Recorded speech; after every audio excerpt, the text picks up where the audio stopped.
Ating makakausap po sa puntong ito sa oras na alas 6:02 ng umaga, Defense Analyst Professor ng International Studies ng DLSU, si Professor Renato De Castro. Prof. De Castro. Sir, good morning po sa inyo. Magandang umaga po muli, Prof. Magandang umaga ka, Orly. Magandang umaga po sa ating mga kababayan. May mga pahiwatig na itong mga development ngayon sa West Philippine Sea, lalo na ho yung nakikita nating presensya po ng mga barko ng China, ng Chinese people, o ng People's Liberation Army ng China, Navy and Coast Guard, mukhang pahiwatig na tama ba sa niging ninyo? Nape-pressure at nakikita na rin ho nila ang epekto nitong sama-samang pagsusumikap na mga bansa na sumusuporta sa Pilipinas sa pagtataguyod ng ating karapatan sa ating exclusive economic zone. Ganda ba sa tingin nyo nangyayari, Prof? Tingin ko kasama na siguro yun. Pero talagang gigil sa atin ng mga Chino eh. Lalo na talagang pinapalagan sila ng ating presidente, no? Yung speech niya sa Shangri-La Dialogue. At lalo na ho yung pumayag tayo na i-deploy ho dito yung Typhoon missile system. No? Yung launcher ho. Okay. Isa sa mga, I think, dahilan yung talagang nagpapahiwatig sila na hindi sila natutuwa sa ginagawa ng ating presidente, na talagang pinapalagan po sila. Kahapon na rinig ko yung balita, may binabantay na naman sa pahagi ng Pangasinan. Saan lugar pa ba yun, parang Carlo? Ang China Coast Guard, ang Philippine Coast Guard na mga barko ho ng China. At meron pa akong nakita parang niraradyohan pa yung mga nakikibahagi ngayon ng ating maritime monitoring effort nitong pinagsanib na mga eroplano po ng Pilipinas at ng France. Mukhang ginagawa nila ngayon ang iba't ibang paraan, lalo ng pagpapakita po ng itong mga video, pagpapalagana para igit ang kanilang karapatan sa West Philippine Sea. Sa tingin niyo... Go ahead po. Pero malayo lang ako ng diskusyon. No? Mas matindi ko yung ginagawa nila sa Australia. Nagpadala ho sila ng warship malapit ho sa Sydney. Ganun ho kalayo.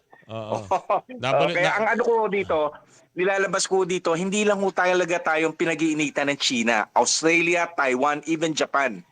Pero mas napansin ko talaga yung ginagawa nila sa Australia. Doon, i-imagine niyo ang layo ng China mula sa Australia, nagpadala ho sila doon ng mga 3 o 4 na warship. Tsaka actively ho, nagko-conduct ng live fire exercise. Although nasa international waters, pero pinaparating ho nila hanggang Australia, kaya namin kayong abutin. Tindi, no? Nakita ko nga yung video yan nitong madaling araw. Sabi ko, ang lupit naman ito. Parang talagang, minsan makikita mo, parang, tao pa ba kayo? Hindi, ganun ho ka-agresibo. Ganun ho ka-agresibo at ganun ho katapang at kayabang ang China ngayon. Kasi sila ho mayroon ng pinakamalaking navy. Pagdating ho sa numero ho, no, sa dami ng kanilang mga hukbong dagat po. Okay. So, yung mga effort ngayon, yung hindi lang sa karagatan ng Pilipinas, sabi nyo nga pati sa karagatan ng Australia may mga nangyayaring ganyan. Hindi ba nagiging effective? Paano kaya magiging epektibo itong pagpapakita ng sama-samang paniniwala ng mga bansa, Japan, ang France, ang Australia, maging ang Japan, para ipakita once and for all na hindi na kailangan pakinggan pa kung anong gagawin ng maging stand ng UN. Sila na mismo ang gagawa ng para maramdaman ng China, siguro dapat nang pag-usapan kung hanggang saan lang talaga sila. At ituring na karespeto ang ipiniiral ng mga international law regarding yan sa mga maritime ownership o territory ng iba't ibang bansa. Kung maalala po natin na nag-usap po si US Defense Secretary Hegseth tsaka ating Secretary of National Defense si Gibo Teodoro, may termino na ginamit si Secretary Hegseth, no?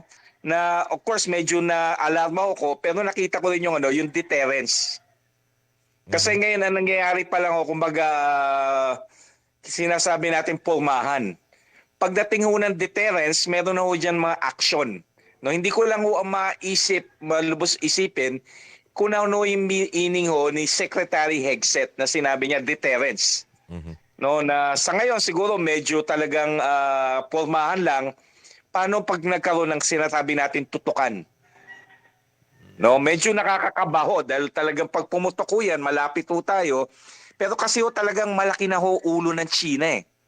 Mayabang na ho siya talaga dahil kasi nasa kalkulasyon ng People's Liberation Army's Navy at palagay ko ng Partido Komunista ng China, mas marami na kaming barko.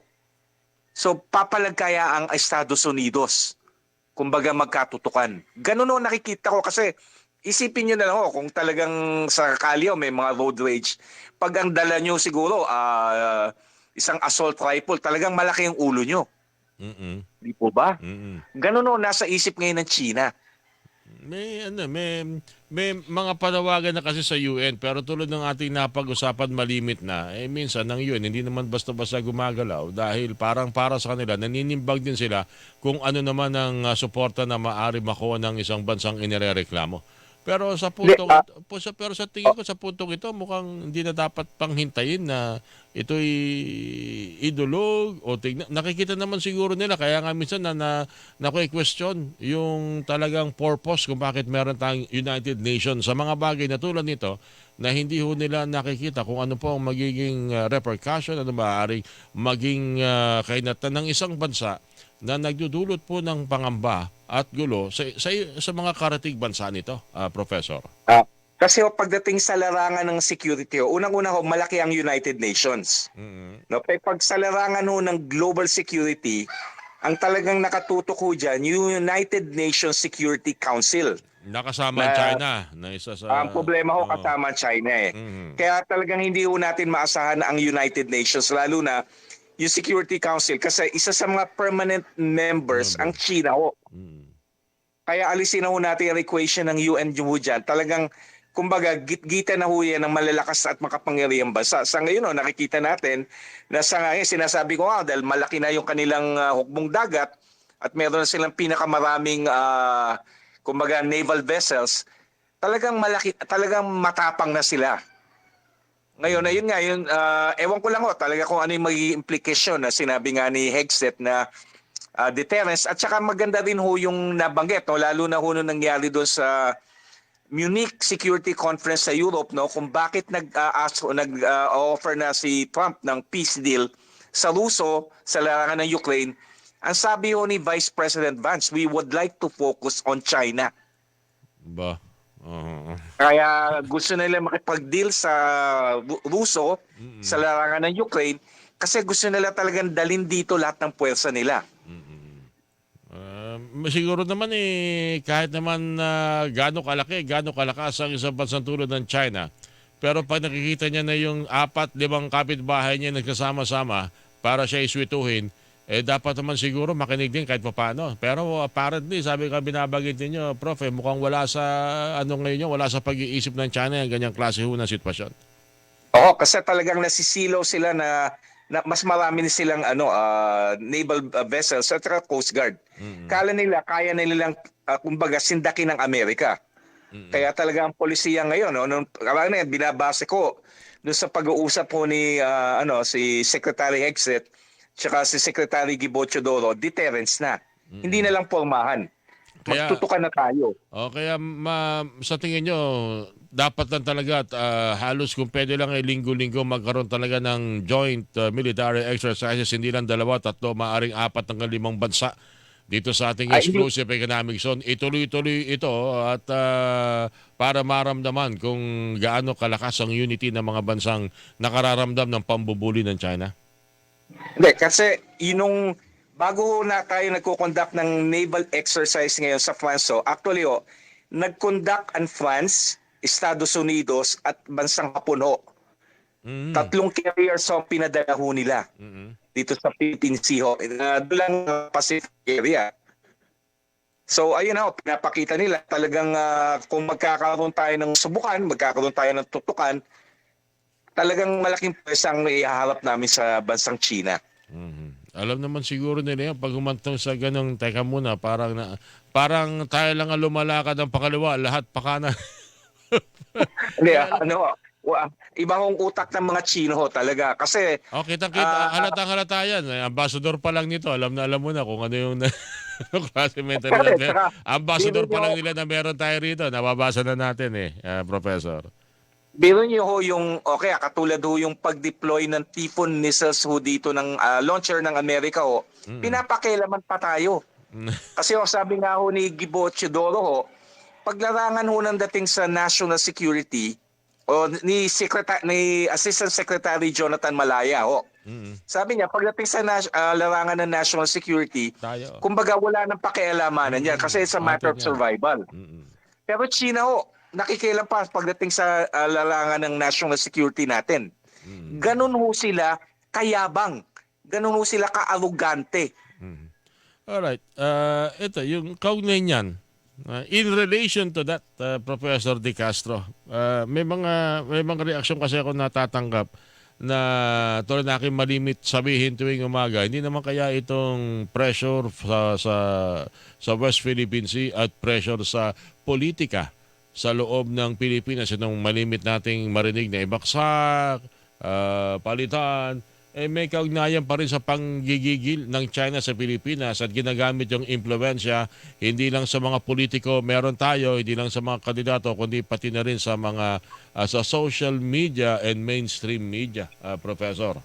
Ayan ho yung aspeto na tinatawag nating cognitive warfare. Ano po yan? Cognitive. Cognitive, hindi cognitive. Cognitive. Cognitive ho. Psychological warfare. Cognitive, okay. Yung unang term mo dyan, psychological warfare, ngayon ang ginagamit cognitive. Sa psychology ho yan. Yun talagang atakihin nyo yung utak ng mga kalaban nyo.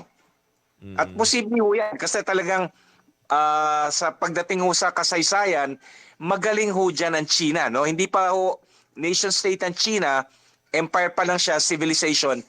Talagang ganyan nag-ooperate ho ang mga Chino. Cognitive warfare. Kaya ako nasabi yan, Prof, kasi kung ating babalikan, ang gagawin naman natin, magre-review naman tayo Aalamin lang natin ang sitwasyon noon at bakit nagkaroon ng problema sa ngayon. Yung mga unang buwan, unang linggo ng kasalukuyang administrasyon, okay pa lahat magkakasama, nagkakapulong-pulong at nagkikita-kita sa ilang mga okasyon. Pero noong after na makipagpulong ang Pangulong Bongbong Marcos sa China at mukhang hindi naging maganda, hindi naging produktibo at iginiit yung karapatan ng Pilipinas sa West Philippine Sea, doon na nagsimula itong ganitong mga kaguluhan meron tayo. Even before, sinasabi nyo yung pagpunta ng ating presidente sa Beijing noong January 2023, bago pa lang ho dyan nagkakaroon ng mga ilang insidente. Yung umpisa na ho dyan, yung meron hong nire-retrieve yung Philippine Navy ho na mga debris. Bumaksak mula sa rocket na kanilang pinakawalan. Doon nagsimula. Tapos hinarang ho ng Chinese Coast Guard. Pinutol yung lubid na humihila doon sa debris, pinutol yung lubid at kinuha nila yung debris. Talagang meron ng mga insidenteng ganon. Tapos nung mismo pumunta si Presidente sa Beijing, habang nakikipag-usap po siya kay President Xi Jinping, may mga insidente na nangyayari na harassment. So, sa pananauuna ng Malacanang kala ho nila, kumbaga, hindi lang nagkakasundo yung pamuluan sa Beijing at yung mga Coast Guard units nila dito sa South China Sea or West Philippine Sea. Pero nakita ko talagang may pattern na talagang makikipag-usap sila sa inyo, pero habang nakikipag-usap sila sa inyo, pinipiti kayo. Tinututukan kayo. So ayan ho yung warning sa atin ng Vietnam. Lagi tayong sinasabi ng Vietnam. Yung nga po. Hindi lang Vietnam, pati ang India. Yung bansang India nagsasabi, walang kwentang kapitbahay yan. Pag-ingatan niyo ganito. Yung nuance, huwag niyo pakikinggan ang sinasabi nila. Tignan mo kung ano ginagawa nila. Yan. Tama yan. Iba kasi yung sinasabi, iba yung ginagawa. Iba yung sinasabi, iba yung ginagawa. Ganun yung talagang mensahe sa atin ng mga Vietnamese. Kasi ilang libong taon na nila na kumbaga nakikipagtunggalian sila sa imperyo ng China. Kaya ko lang naman nabanggit yon dahil pati yung mga maiingay, pati yung mga, walang problema. No? Hindi ko minamaliit dahil yan naman ang isa sa tinatagda ng ating saligang batas yung karapatan ng pagtuligsa ng ano sa gobyerno ng mamamayan. Pero minsan pag yung sinusuma mo, ba meron silang common denominator? Sila yung kaibigan talaga ng China. Professor Ticaso. Tingnan nyo sa ating mga mamamayan, una, tingnan nyo yung mensahe nila. Laging tayong may kasalanan, lalong Estados Unidos ang may kasalanan. Sa tandaan natin, it takes two to tangle. Hindi tango It takes two to tangle. Hindi, palaging tayong may kasalanan, tapos hindi nila binabanggit yung July 12, 2016 arbitral ruling, at tingnan nyo ho yung mga kumbaga yung mga think tanks nila o yung even yung mga personality nila. Marami. Mainstream, both mainstream and yung ano sa social, yung mga vlogger dahil kung di ako nagkakamali, yan din yung pinuputo ng ilang mga mambabatas na mali-mali yung inyong pinapasok na mga diskurso o argumento patungkol sa West Philippines. Parang kabaliktaran, ibig sabihin, kung merong pinag-uusapang desisyon ng arbitral tribunal, lihis yung kanilang ginagawang discourse at ang kanilang pinipresenta ay yung pananaw ng China. That's lagi tayong may kasalanan. Lagi pumapalag tayo sa China. Yung standard niya pag pinakinggan. Anyway, ito pati itong mga development ngayon, pati itong usapin ng impeachment, nakakalungkot kasi bakit pati sa problema sa China dinidikit 'yun. Ano sa tingin niyo, Prof? Well, kasi yung simbolo, of course, yung magulang o yung ama ng ating vice presidente, sa yung simbolo nung appeasement policy nung panahon niya. At of course, yung mga kandidato niya, isa sa mga nandun sa senatorial slate niya, sinasabi pa nga ba, imagination lang po ang West Philippine Sea. Ang malungkot ito, Prof, baka pati yung paninindigan ng ilang halimbawa sa impeachment, itong karapatan nilang wag yan talakayin ngayon, na talakayin na lang yan after SONA. Malungkot ito, baka pati yun ikabit sa China Sana hindi, pero para ganyan nyo. Sana po. In good faith eka nga. In good faith. Meron pang ilang mga narinig ako, pati si Associate Senior Justice Antonio Carpio, yung kanyang pag-aaral sa mga Manchurian candidate na isang nobela na ginawa ng 2 beses ng pelikula, yung bida Frank Sinatra, si Denzel Washington. Parang natin yun. Parang minsan napapaisip ka, hindi posibleng mangyari nga iyon, lalo-talo na parang tulad na aking binabanggit kanina, if you happen to see the writing on the wall. All you have to do is see the writings on the wall. I-explain lang ho natin, talakayin natin ano ba yung sa Manchurian candidate yung pangalawa isang storya yan ng isang piloto ng United States Air Force na nahuli ng mga komunistang Chino at yung pag-iisip niya na patayin yung presidente ng Amerika. Ayun yung storya. Parang hinipnotize, may pang-hypnotize silang ginawa. Ganun. Pero dito pera Kung meron ng Manchurian candidate dito sa Pilipinas. Napaka-direkta naman, napaka-sapol naman ng direksyon na sinasabi mo, Prof. Hindi na kailangan i-hypnotize yung karamihan sa mga pro-China sa ating gobyerno dahil ipagpag mo lang yung papel na pera. Pero pera na ho talaga. Walang psychological manipulation, walang cognitive warfare. Diretso kwarta lang yan. Pera lang ang katapat ho. Ayun ang nakakalungkot dito sa ating mga, kung meron man ho tayong mga Manchurian candidate, pera-pera lang ho yan. Meron ding mga, hindi lang candidate, Manchurian politician. Anyway, pangulinan siguro, Prof, itong mga pangyayaring ito, sana'y gawin nating tama rin naman, gawing basehan sa pagpili ng mga kandidato, hindi lang ngayon 2025, maging sa 2028 na presidential election. Dahil nakasalalay po dito, hindi ho kung ating titingnan itong mga development na ito, hindi lang ho yung ating bansa sa ngayon, kundi maging ang ating kinabukasan. Talagang importante Actually, kung meron dyan talagang mga tinatawag nating mga Manchurian candidate o mga pinupunansyahan ng China, may karapatan ho sila na magsabi kung ano man yung talagang pinapasabi sa kanila ng bansang Chino o kanilang mga handler ng mga Chino. Pero pakinggan ho natin at isisain ho natin. Makakatulong pa to sa interes ng ating sambayanan, lalo na ho sa larangan ho ng pambansang seguridad. At of course, ang long term ho niyan, paano ho kung masakop ng mga Chino ho yung ating karagatan, paano na lang ho ang mga Pilipinong ipapanganak pa na mawawalan ho ng karapatan sa ating karagatan po. So ayun ho ang isipin ho ng ating mga bawat mamamayan kung pagdating na ho sa botohan. Ngayon dadating na halalan po. Alright. Professor, maraming salamat po sa inyo sa ulitin, sir. At hindi na natin pag-uusapan yung mga Manchurian bakery people na Hindi pandesal, siopaw. Pandesal hindi siopaw ang binibigay. Hindi kaya doon nanggagaling yung pang-hypnotize. Professor, maraming salamat ha. Good morning po sa ulitin po. Mga kapuso defense analyst and professor ng international studies ng De La Salle University, Professor Renato De Castro, nyo pong napakinggan. 6:20. Hilingan, walang pinopro.